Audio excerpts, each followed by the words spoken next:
Hello there. If you are using the Marker.io extension on Microsoft Edge, we currently recommend that you remove that Microsoft extension and instead install the extension from the Chrome Web Store. Let's go through how to do that now. First, let's remove the existing extension. Click on the extension and click on Remove from Microsoft Edge.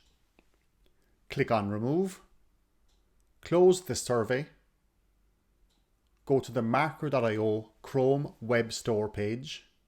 On the top of your Edge window, click on Allow extension from other stores. Click Allow, then click on Add to Chrome. Add extension. We can close this. Now you have the latest version of the Marker.io extension installed on Microsoft Edge. Thanks very much for watching this video.